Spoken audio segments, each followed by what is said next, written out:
Scales of trade official YouTube channel पे आने वालों को वेलकम। आज हम वीकली एनालाइज करने जा रहे हैं जो 18 सितंबर से लेकर और 22 सितंबर तक होगा। उसके हवाले से हम अपनी गोल्ड की एनालाइज करेंगे। पहले हम बात कर लेते हैं अपने पिछले वीक की जो एनालाइज थी वीकली, उसके हवाले से। हमने जब वीक की एनालाइज की उस टाइम मार्केट जो है 1921-2 के यहाँ थी और हमारी एनालिस कुछ इस तरह थी कि ये 33 के आसपास जाने के चांस होंगे और अगर ये 33 के एरिया को ब्रेक नहीं करता तो ये यहाँ से रिजेक्ट होगा और फिर इम्पोर्टेंट रहेगा 21। अगर 21 के नीचे ये उतर जाता है, नीचे की तरफ आ जाता है, तो फिर 1912 जो है वो ज़्यादा इम्पोर्टेंट रहेगा। और अगर इसके नीचे यहाँ आने के बाद ये हो सकता है दोबारा जो है 21 को टेस्ट करे और टेस्ट करने के बाद यहाँ से ये जो है नीचे की तरफ मूव हो सकती है और 1912 के नीचे अगर H4 डे क्लोज करता है तो ये 1898 या फिर उससे अगर ये एरिया ब्रेक होता है तो 1883 तक जा सकता है। तो आप देख सकते हैं कि जिस तरह की मूवमेंट हुई, इसने पहले जो है वो 30 तक हाई लगाया और 30 तक हाई लगाने के बाद 21 के नीचे क्लोज़ किया और 21 के नीचे क्लोज़ करने के बाद इसने 1912 को टेस्ट करने के बजाय इसको नीचे की तरफ ब्रेक कर दिया और क्लोज़ कर दिया और वहीं से जो है वो 1898 के पास आया। और यहाँ पर जैसा मैंने बताया था कि ये बहुत इम्पोर्टेंट रहेगा, आप यहाँ सेलिंग नहीं करेंगे और ऊपर मैंने यही कहा था कि 1933 जो है वो वहाँ पर आप बाइंग नहीं करेंगे, ये एक हाई रिजेक्शन और हाई सपोर्ट एरिया रहेंगे। 1898 के नीचे आप तब जो है वो सेल कर सकते हैं जब इसके नीचे डे क्लोज लगे। तो और इसने तो तकरीबन यही है कि टेस्ट ही नहीं कर पाया और 19 के करीब आने के बाद जो है यहाँ से बुलिश हुआ और बुलिश होने के बाद इसने जो है वो फिर 1930 का एक हाई लगाकर 1923 पे जो है वीकली क्लोज किया। तो ये थी हमारी वीकली एनालाइज और जैसा मैंने बताया हुआ है कि वीकली एनालाइज हमारी डे क्लोज के बेस पे होती है, तो आप इसको फॉलो डे क्लोज के बेस पे ही कर सकते हैं। सो उसके हवाले से ये थी हमारी पिछले वीक की जो एनालाइज और मार्केट की मूवमेंट। अब देख लेते हैं नेक्स्ट जो वीक है उसमें कौन कौन से इम्पोर्टेंट एरियाज़ होंगे। देख लेते हैं हमारे नेक्स्ट वीक के कौन कौन से इम्पोर्टेंट लेवल्स होंगे। और चैनल पे नए आने वाले जितने जो भी ट्रेडर्स हैं उनसे स्पेशली रिक्वेस्ट है, अगर चैनल सब्सक्राइब नहीं किया हुआ तो ज़रूर करें और अगर उन्हें लगता है कि हेल्प मिलती है हमारी वीडियोस से तो लाइक करें, शेयर करें। आप सबसे ये स्पेशली रिक्वेस्ट रहेगी, अगर कुछ जानना चाहते हैं या फिर लर्निंग के हवाले से या किसी हवाले से कोई मशवरा देना चाहते हैं एनालाइज के हवाले से, तो आप कमेंट बॉक्स में ज़रूर बताएं मुझे, ताकि मैं उन चीज़ों को बेहतर कर सकूं। मैं कोशिश तो कर रहा हूं जो मेरी समझ है उसके हिसाब से बेहतर करने की, लेकिन यकीनन सही बेहतर हो रहा है, एनालाइज हो रही है या नहीं हो रही, ये तो आप बेहतर समझते हैं। तो इसलिए आप लोगों के कमेंट्स मेरे लिए बहुत इम्पोर्टेंट होंगे। आप अपनी राय दे सकते हैं, कोई ऐसा इशू नहीं है, मुझे खुशी होगी। और अब देख लेते हैं हमारे इम्पोर्टेंट जो लेवल्स हैं नेक्स्ट वीक के लिए वो कुछ किस तरह होंगे। तो मैं अगर बात करूं 30 का, जो 1930 का लेवल है हमारा छोटे टाइम फ्रेम का था, ये H4 का, ये पिछली बार भी ये 2 बार जो है ट्राई करके ब्रेक नहीं कर पाया और नीचे की तरफ मूव हुआ था। और इसी तरह से इसने फ्राइडे को भी जो है वो सेम वही एरिया टेस्ट करने के बाद जो है वो ये नीचे की तरफ मूव हुआ है, लेकिन फ़िलहाल बुलिश क्लोज है इसलिए कुछ ज़्यादा कह नहीं सकते। अब मेरा जहाँ तक ख्याल है कि ये जो एरिया है वो काफ़ी इम्पोर्टेंट है 1930 से 33 और दूसरा ये है कि 20 सितंबर को जो है एफओएमसी भी है, तो इसलिए मैंने थोड़े से लेवल भी एक्स्ट्रा लगाए हैं ताकि आसानी से समझ में आ सके कि कौन कौन से लेवल इंपॉर्टेंट होंगे।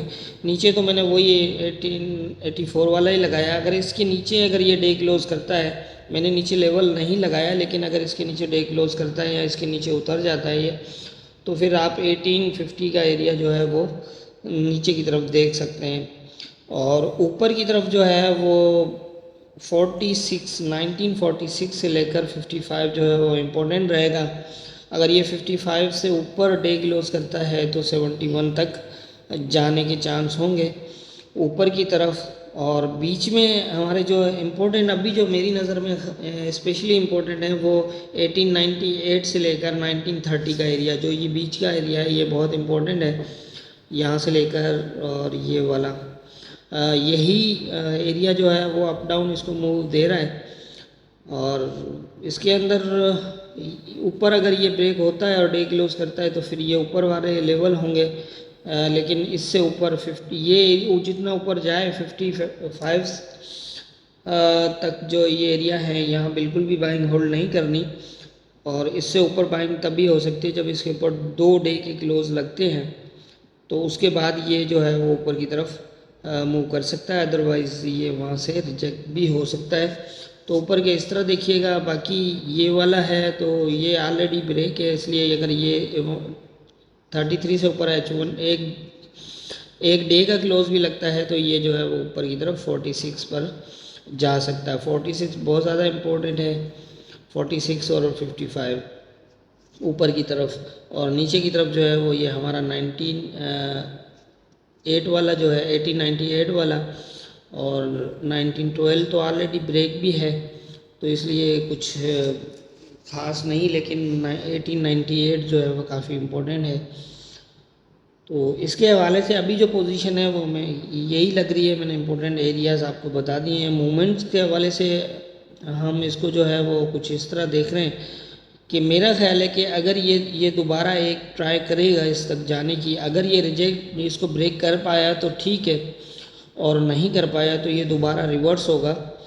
और मेरा ख्याल है कि ब्रेक करने का मतलब ये है कि शेडो मार सकता है ऊपर की तरफ, लेकिन क्लोज का ब्रेक मैं कह रहा हूँ कि अगर क्लोज लगता है तो इसके ऊपर, तो फिर तो सीधी सी बात है वो जैसे मैंने बताया कि फिर ये इस तरह की मूवमेंट होगी।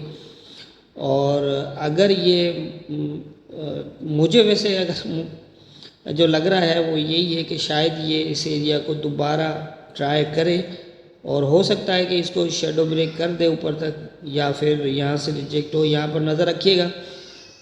और यहाँ से फिर अगर ये डे क्लोज नहीं कर पाया तो ये यहाँ से फिर दोबारा नीचे की तरफ मूव हो जाएगा। 1912 इम्पोर्टेंट रहेगा। फिर अगर ये 1912 के नीचे क्लोज नहीं करता जब तक डे का, तो आप नीचे सेल नहीं कर सकते।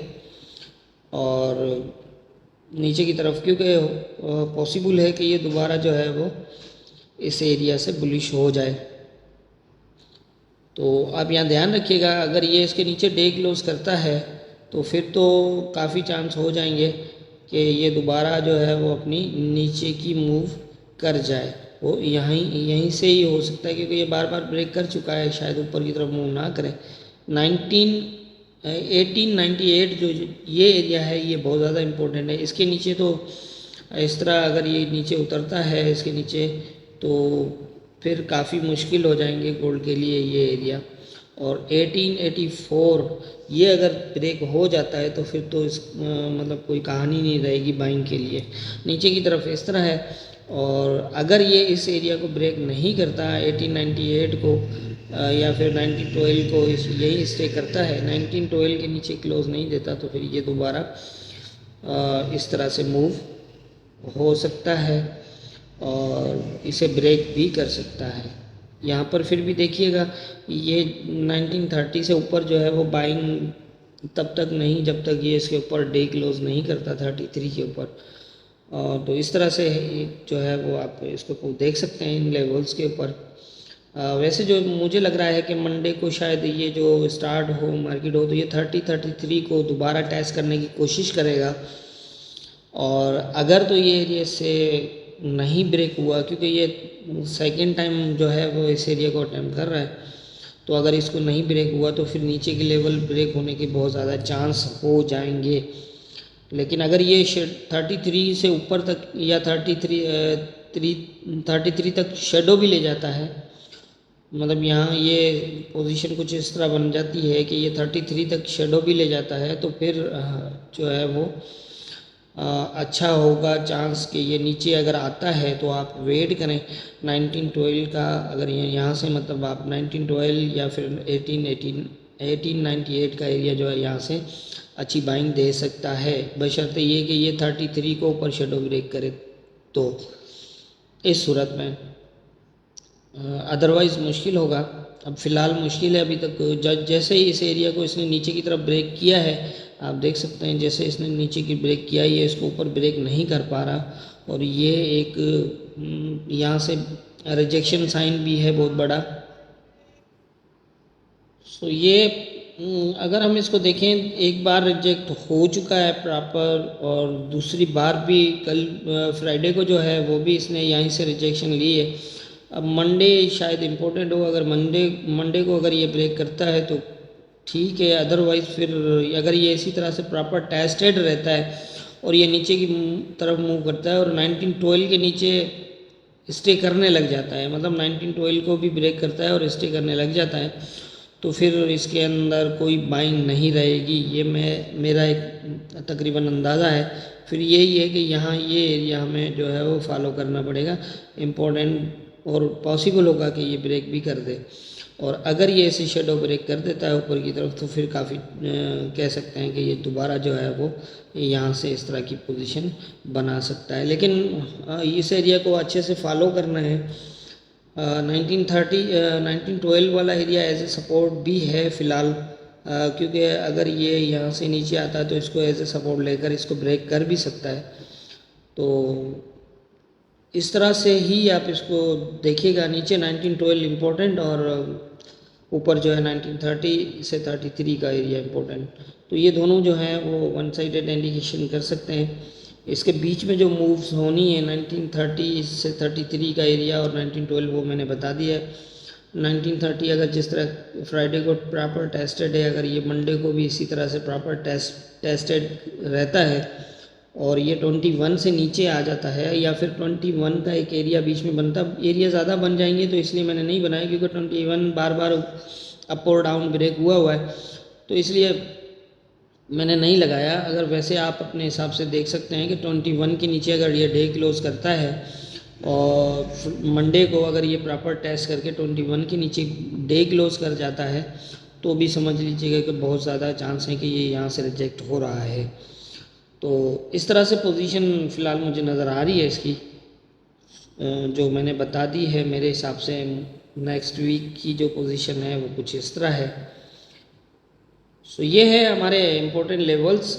जिस तरह से मुझे मेरी समझ है उसके हिसाब से मुझे जो लगा मैंने बता दिया।